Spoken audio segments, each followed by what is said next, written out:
Greetings, everybody. I am Lobo, and welcome to Luna.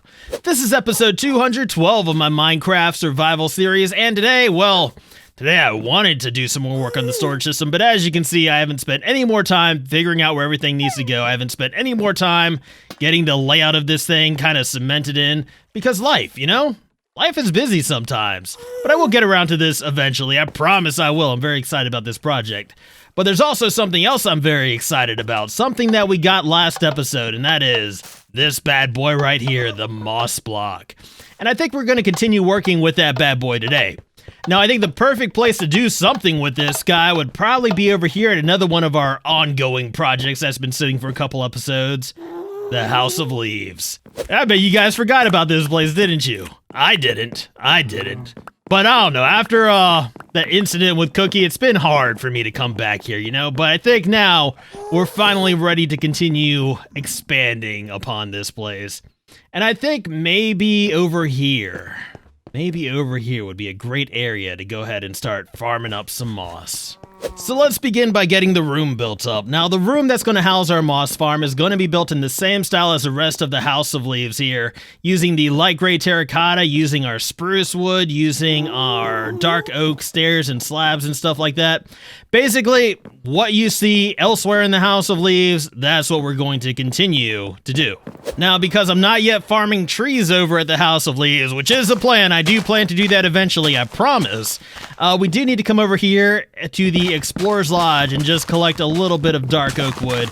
We're going to need spruce too, but I don't think we need to collect that considering we've continued to tear down the remainder of the taiga that's located adjacent to Luna. Hi, what you doing? You want to help out a little bit? I'd appreciate it.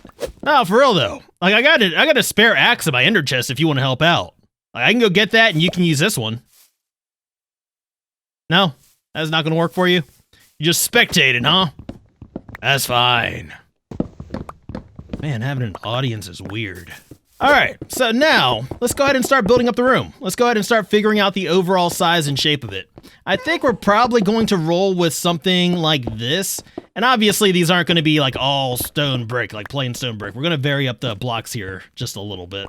Now I figure since we're already down here in the House of Leaves, we might as well just go ahead and do a full harvest of our vine farm, kind of stock up on this stuff because I like using the mossy cobble, the mossy stone brick and stuff like that. I mean, we're only using a little bit of it today, but you know, we're going to use much more of it in the future.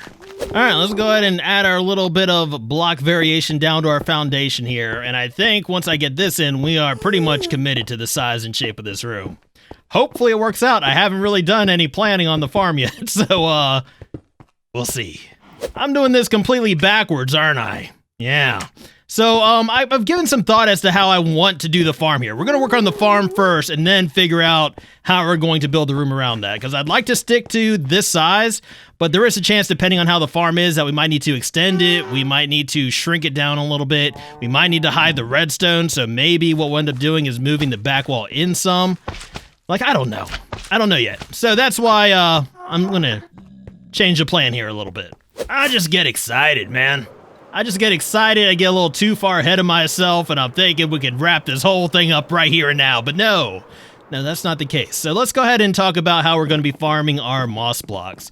I'm not going to do anything new and exciting. I haven't really come up with a way to put my own little spin on it yet, so we're going to stick with the, I guess, traditional, it's a little early to call it traditional, but the traditional moss block farming design that is out there right now, which means we're going to just be converting blocks around a moss block to moss blocks, right? And then what we're going to do is use a piston and then kind of just smash the moss blocks and then collect our stuff, right? That seemed to push the moss blocks rather than smash them, though. Hold up. That's not right. Give me a second here. It's all falling apart now. The entire plan is falling apart. That's pushing them.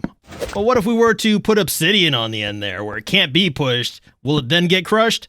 No, it just won't move at all. Well, that's a thing. That's a bedrock thing. That's either a bedrock thing or I've been looking at outdated information. Either way, though, that means I can continue on with the original plan because I don't have to build the room around the farm. I can build the farm to fit within the room. So it's back to the original plan. Now, the original plan was more or less a manual design. I am going to put a little spin on that based on the farm designs I was just looking at, where we can make this a little bit more fun, a little bit more interesting, and a little bit more convenient rather than just farming it 100% manually. But right now, we're going to focus on the room, what I wanted to focus on to begin with. So let's go ahead and call Dee Dee on over here, put on a little bit of music, and get to work.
Welcome back, everybody. Now we have the majority of this room built up. The majority. We don't have the floor built in here yet because that's where we're going to end up putting our farm. We may also have to cut out a little bit of the lower back wall here in case our redstone is a little bit bigger than I anticipate. But, I mean, for the most part, the room is in, right? We got at least the basic shape of the room in. Now, you'll notice it's divided into three main areas, right? We have this tall center part right here. We have two smaller areas off to either side. Now, as far as our farm goes, that's going to be here in the center area. We don't need a whole lot of headroom for this farm, but the reason why this area is so big is because we have a little viewing area up there from Wolfen's Labs. Because remember, the House of Leaves and Wolfen's Laboratory are related. The House of Leaves is owned and operated by Wolfen's Labs. So, I just thought it'd be a good idea to go ahead and give the guys over at Wolfen's Labs a way to kind of look down on the House of Leaves, see what's going on, make sure they're making their money and stuff like that. So we can access this from this lower area of Wolfen's Laboratory, this underground area, and kind of peek through here and see what's going on and stuff like that. Now, we're not going to work on this today. This is a different project. This is a Wolfen's Labs project. We're working on a House of Leaves project. I just wanted to let you guys know why I did what I did there. Now, as far as these smaller areas off to either side, these are going to be mostly just storage, I guess. So after kind of hanging out here for a second, kind of thinking about how I want to do things, I've decided we're going to make the farm a little bit bigger than that because we have room to do so. Now, this farm is going to consist of 3 modules, I guess we would say, kind of inset into the ground here. So I figure we'll go with 3 because, well, I don't need a ton of storage space off to either side, you know? And also, we're going to set this into the ground because I don't want the redstone and the mechanics of this thing to be super visible. Some is going to have to be, but I'm going to hide as much of it as I can. Now is probably a good time for my standard disclaimer. Do not build this farm. I am winging this, okay? This is not a tutorial on how to build a moss farm. I will be taking elements from established farms and putting my own spin on them, which will probably make them less efficient. So if you are here looking for a moss farm design that works, well, I suggest you look elsewhere for a moss farm design that works. I'm just having fun here. So if you've looked up moss farms before, this is going to look fairly familiar the way we're doing it. I'm not breaking any new ground here.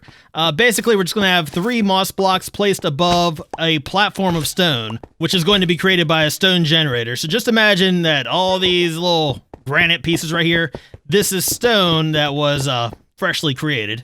And then we're just going to have an automatic bone mealing system that's going to bone meal these moss blocks, cause the moss to spread down here, converting these blocks into moss, which we can harvest manually. For the time being, I'm thinking in the future, this may be converted to automatic, like fully automatic, but we're not going to focus on that today. That's something we're going to talk about at some point in the future. Hey, check this out. Look at this. We're almost overlapping here. That's the redstone for our storage system down there. Right now, all I'm doing is clearing out a little bit of space to do what we need to do, and then I'll tell you what we're going to need to do once we're ready to do it.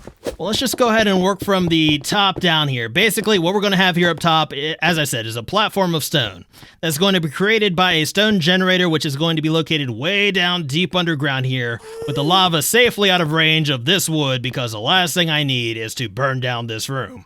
Now, using a series of pistons, we're going to push our newly created stone up to this point right here.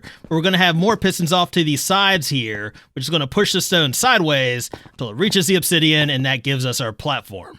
So as I said, working from the top down, we now have our pistons in here all linked up with redstone, and if we give them a signal, they push the stone, and we'll continue to do so until it reaches the obsidian on the far side over there. And, why am I going over this again? We literally just talked about it. Next thing we want to do is figure out how we're going to get our stone up to right here, right? And there's multiple ways that we could do this, but I think I'm going to go with the simplest one, because we do want our stone to stop exactly at this point right here. And we know that pistons can push up to 12 blocks, so I think what we're going to do is just go down 12 blocks. So that brings us down to right here. Excellent. All right, so at this point, let me go ahead and clear out a little bit of space. Let me collect these future pistons right here. But basically, the reason why I just want these pistons to their push limit is because I don't want to have to add a manual stopping mechanism up top. I don't want to have a line of obsidian where we need to walk. I don't want to have to worry about, getting precise timings to make sure the pistons push over, as soon as they reach the top so they don't go too far up. I don't want to have to worry about any of that stuff. I want this thing to be as dummy-proof as possible because I'm going to be the one that's using it, right? And I'm not worried about size either. You guys know me. I don't care if a redstone build is compact or not. That's not a concern of mine. Never has been. And there we go. Pistons are now in place. And we're going to take a break from that for a second to just open this area up because I feel too constricted. It's disconcerting. And this also gives us easy access to the redstone down here from the storage system area. So that will also be convenient in case future repairs are needed. There we go. Bottom row of pistons all linked up with redstone, fed from a signal from this observer right here. Now we're going to carry the signal all the way over this way and to a torch tower and bring that up to our top set of pistons so that way these things can fire in sequence, because obviously the bottom pistons are going to have to push the stone up before the stone can be pushed over by the top pistons, right? So what we need to do then is just go ahead and run this signal to just beneath the observer. Which means we need to get rid of this stone, because we don't place redstone on natural blocks, do we? That's a recipe for disaster. So, probably just do something like that, and that should work. So once we feed this a signal, there we go, there's our sequence. Bottom pistons, top pistons, excellent. And I gave myself a little bit of room in case we need to, work on the timings, but I don't know. I think it should be fine. But now it's time to go ahead and get our stone generator in place, and to do that, we're going to have to go through this eyesore in the Waterside District into the Nether to get a little bit of lava. That wasn't the smoothest entrance in the world, but got us where we needed to go, didn't it? So I think probably 5 buckets should do it. I think 4 might, but I think we could get 5 just to be on the safe side here. So we got 1, 2, 3, 4, 5. We're done. Let's get out of this place. I hate this place. Oh. Well, there's a little sneak peek for you guys. I had to put in another little section of sticky pistons that we wired up to our previously existing sequence right here. Basically, what's going to happen is I'll go through this step by step. So these pistons are going to pull our stone, which is going to be created right here to the top of these pistons, which will push them up, and those will push them over, right? So our sequence is 1, 2, 3, and that's what we should see here. So 1, 2, 3. And yeah, we get kind of a double pulse, but I don't think that's really going to cause an issue here. So let's go ahead and get an infinite water source down here on the bottom to start with. I'm just putting these in here to make sure we got some waterlogged blocks so we can make sure we don't get rid of our water sources. Then we can go ahead and get in our lava. And I just need to make sure we got this in the right spot, but as you should be able to see, there we go. It's now creating some smooth stone underneath the lava, right? Though we're probably going to have to move this lava source block over just a little bit to make sure that we create the stone where we actually want to create the stone. Maybe we could stand to move it one over, like to right here. That should probably be fine, because we want to make sure we make stone at least one block back from the sticky pistons, right?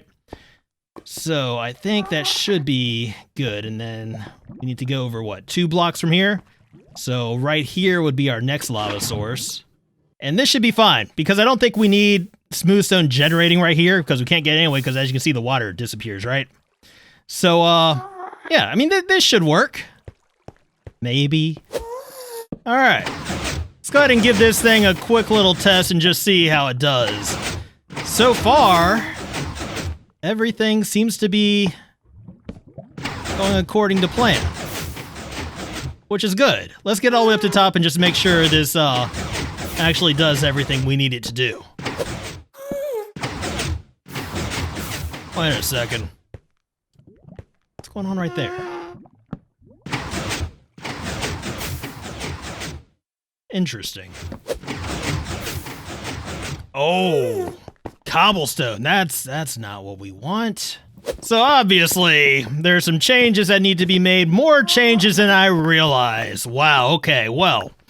I seem to have forgotten a fundamental aspect of pistons, that they extend, which adds a block to the height. So we're gonna move that bottom row down a block, I think. It should be easy enough. But there's also this. This is the reason why we were getting cobblestone. We were destroying our source blocks. So what I'm probably gonna have to do is kind of back this with obsidian, and that should hopefully solve that problem. I told you guys this wasn't a tutorial, right? I told you guys, don't do what I do. Never do what I do. You know, I was going to move this entire bottom section down by a block, but I don't think I need to do that. Really, I could take sticky pistons, right? And do sticky pistons down here with a block over top of them. That way this could all stay at the same level. The cobblestone generator could stay at the same level, and we get our extra block of depth. I mean, that would work, right? Right? I mean, there's only one way to find out. So I should have everything hooked up and back in place the way it should be, and this should hopefully now be giving us the result that we desire, right? I've also ran a signal down from the top here, and this connects to a redstone clock, which is going to kind of run this entire system. Once we connect it up with a redstone, that is. All right, you guys ready for this? Here we go. And I basically just wanted to get this in place so that way I don't have to sit here with the torches and do all that nonsense. We should just be able to go up top and then watch it and see if we're doing what we want to do or if we're making terrible, terrible mistakes again. So, as you can see, the stone is now coming up here. Everything is looking good so far. I'm probably a little conservative on my timings.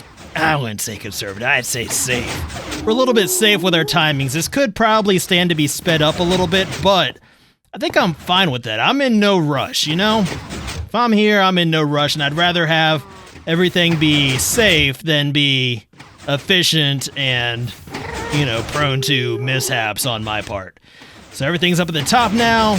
Everything is getting pushed over now, which appears to be going pretty good. All right, well, you know, let's keep our fingers crossed. We'll wait for this to make it all the way. You guys have stuck with me so far, and I appreciate that. Stick with me to the end here, because we're almost there. We're almost at the finish line. As far as this part of the machine goes anyway. So we're all the way up, all the way over, and then we stop. Yeah, and basically, like, how this stops is I have a little sensing mechanism right here, which basically sends a signal down through here once this entire thing is filled up, which will stop the redstone clock. Check that out. No cobblestone or anything. How about that? I'm a freaking genius. Now we can move on to our bone meal dispensers. Now this seems pretty simple, right? Hit the dispenser, we get moss spreading. But we are going to run into a little bit of a problem here. And that problem is moss won't grow anymore. And that is because we have this grass that grew up here. Whatever grows up here will prevent the moss from spreading, right? Luckily, there's a solution. Now, unfortunately, since we are in the bedrock dimension, established designs like the one I've been referencing will not work. Now, of course, my solution is not nearly as elegant. Oops. It's not nearly as elegant, but it should get the job done, right?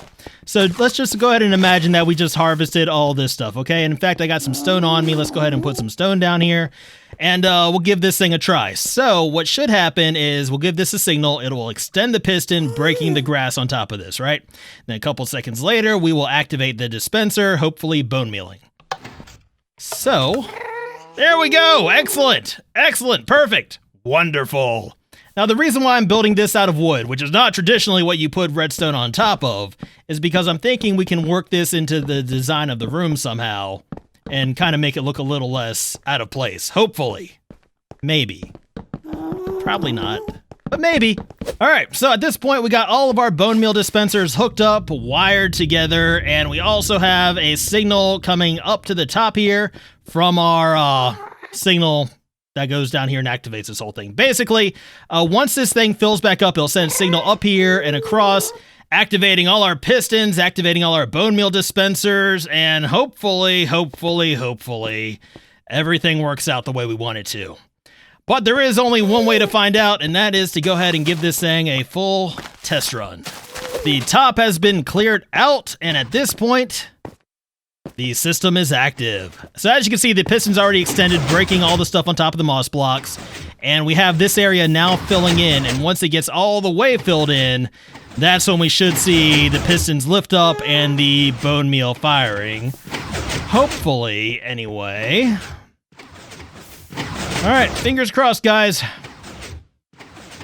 Here we go. Ooh, that was a bit premature. I'll have to work on the timing a little bit, I think.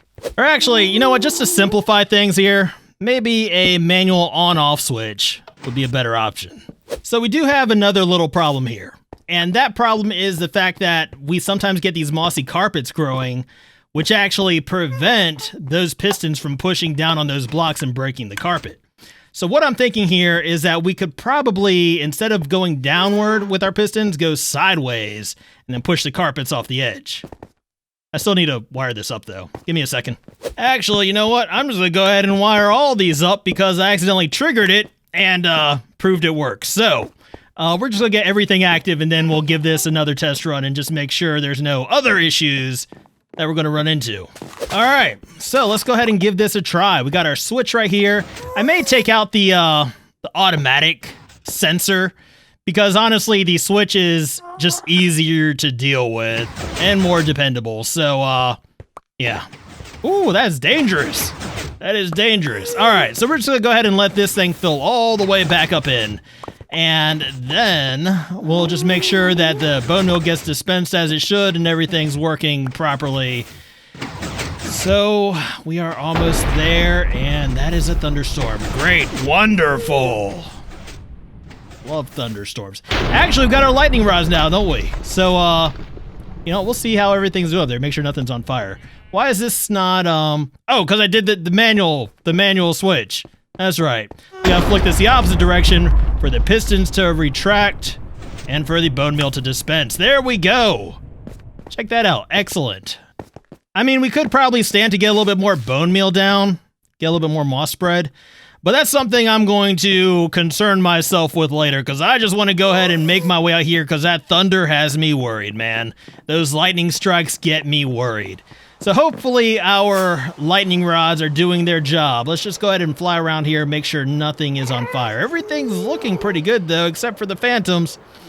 Yeah, I've been working underground, you know? It's been a while since I slept, so I can understand them being out here. I don't like them being out here though. Y'all wanna fight? That's fine, we can fight. We can have some fun. Why y'all running away, huh? Why are you running away? Come back and face me like a whatever you are. Come back and face me like the whatever you are that you are. Ooh, boy. I know some of you guys were concerned with me putting lanterns on top of the lightning rods saying they wouldn't be effective. Keep in mind that the lightning rods I have up here and all over the place, those are not the only lightning rods we have around Luna. Ha-ha! Come back and get me. You don't want to? That's fine! I'll come get you. Those aren't the only lightning rods that we have. I put down a ton of lightning rods, man. Most of them don't have stuff on top of them, so just ease your mind. We're good here. We are good. Oh boy, oh boy!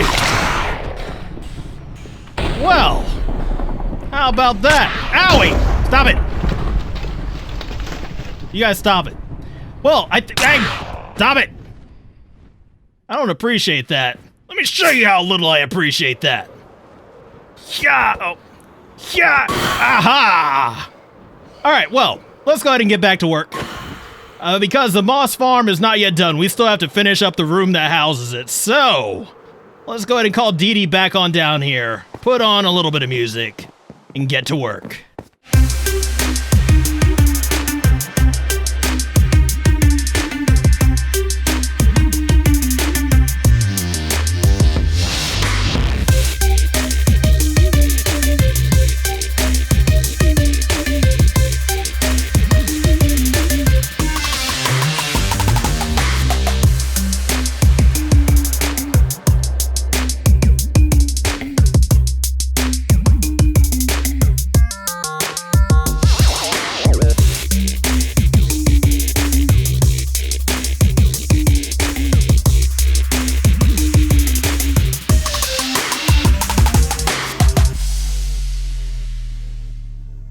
Welcome back, everybody. So now this room is all finished up. We have a floor, we have some storage space, we got room for our moss blocks, we got room for the other stuff that we get from this farm, and we've got a composter, which we can put the stuff we don't want, like seeds into, and get some bone meal out of it.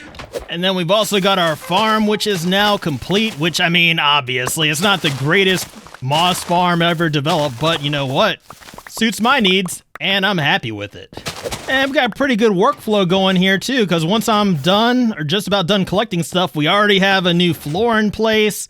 So we just come back around here, flip that again, and then by the time we make our way back to the other side, we're good to go. We can do it all over again. But you know what I'm kind of wondering? I'm going to try this out real quick, because this farm is dependent on manual labor anyway. What if we were to use this initial bone mealing as kind of like a seeding to get moss blocks down, and then we can bone meal those moss blocks and just get this entire floor covered in moss blocks. Then we could just harvest the entire thing and let it fill in automatically. That's another possibility. I mean, I think this would be worth my time. You know, we get more moss blocks a little bit quicker this way, and I'm not necessarily wasting bone meal, because if we really need to, we can throw some of the moss blocks into the composter and get bone meal that way. And I believe that would even net us a profit on both moss blocks and bone meal overall. Like, we'd be spending moss blocks, but we'd be getting more bone meal to make more of them, right? So that's a possibility. Ignore these stairs right here. I took these from a spot over there that was preventing moss from growing. But yeah, we could just throw moss blocks in here and get more bone meal back, so I don't see that as being an issue. But I think that might be good, in fact. So once we put stuff away, we're good to go again. But as I said, this is just phase 1 of this farm. We're going to come back to it at a later date. Not anytime soon, but at a later date. Make this a more automatic process, kind of get an automatic collection system in here, automatic harvesting system and stuff like that. That's the plan anyway. But I think for now, this will be more than sufficient to suit my needs. So I think that's probably going to do it for us today, guys. I hope you enjoyed this episode. If you did, please be sure to hit that little thumbs up button. I'm in grasp. That would mean a whole lot to me. And if you want to see more, please remember to subscribe. But as always, I just want to thank you guys for hanging out with me today. I deeply appreciate it. And until next time, I'm Lobo, and I will see you guys later.